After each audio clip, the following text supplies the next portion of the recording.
안녕하십니까, 정인태입니다. 안철수 의원이 정권 다시 민주당에 내줄 수도 있다, 이런 발언을 했어요. 윤정부 변해야 한다.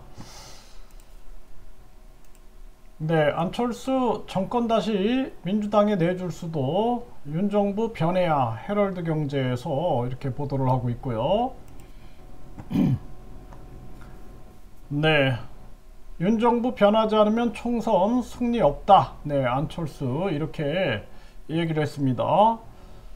그러면서 국민들이 정권 교체를 지지한 이유를 네 가지로 꼽았는데요. 첫째는 문재인 정부의 잘못된 정책을 바로잡아달라. 두 번째는 미래를 위한 개혁을 통해 대한민국을 리빌딩 해달라.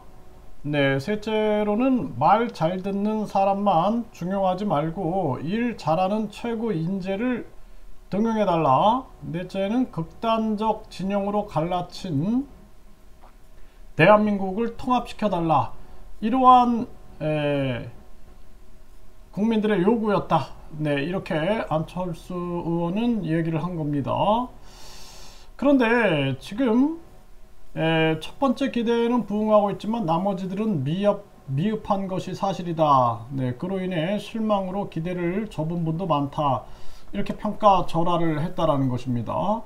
사실 이 윤정부가 뭐 북한에 대한 태도, 그리고 이 한미일 안보공조, 이런 것들은 굉장히 잘했다, 저도 생각을 하는데, 그런데 지금 시기적으로 굉장히 우리 경제가 위기적 상황이에요. 그러면은 경제는 실익을 추구해야 되는데 실익을 너무나 놓쳐버리고 있어요. 그래서 지금 미국에게 삼성, 뭐 SK, 또 현대차, 기아차 계속 뒤통수 맞고 있는 그러한 정황들, 기업이 해결할 수 없는 부분이 많은 거죠.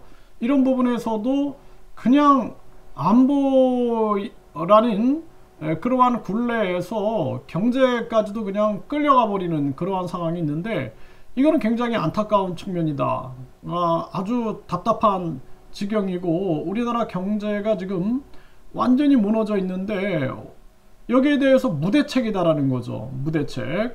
이게 심각한 문제다, 저는 그렇게 분석하고 있습니다. 그래서 안철수 이 의원은 지금 뭐 정권을 민주당에 내줄 수 있다, 뭐 윤정부 변해야 되다, 아주 극단적으로 지금 얘기를 하고 있는 건데, 사실상 이 윤정부가 완전히 변해야 됩니다.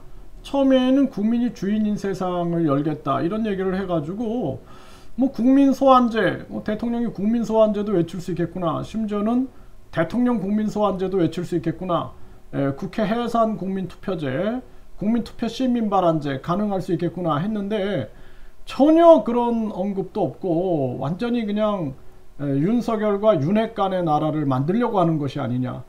이러다 보니 이제 국민들이 계속 비판이 커지고 있는 거죠. 그래서 이 안철수 지금 이 의원 같은 경우에도 굉장히 심경이 복잡할 거다, 저는 그렇게 생각을 합니다. 본인이 단일화를 통해서 큰 역할을 했는데 뭐 지금 사실상 이번 전당대회에서 보면은 아무 말도 하지 않으면 아무 일도 생기지 않는다, 굉장한 모욕감을 느끼지 않았겠는가 라는 생각을 하게 되고, 더 적극적으로 비판을 해야 한다, 저는 그렇게 생각을 합니다. 그리고 이제 국민들은 여당 야당 그놈이 그놈이다, 그나물의 그 밥이다 비판하면서 제3지대로 국민들이 이 표를 던져주지 않겠느냐, 저는 그렇게 보고 있습니다. 그래서 반드시 여야를 심판하지 않으면 대한민국의 미래가 없다. 그리고 이제는 더 이상 미소군정 때부터 내려온 좌익 우익 대립 정치가 아닌, 이제는 외교 안보는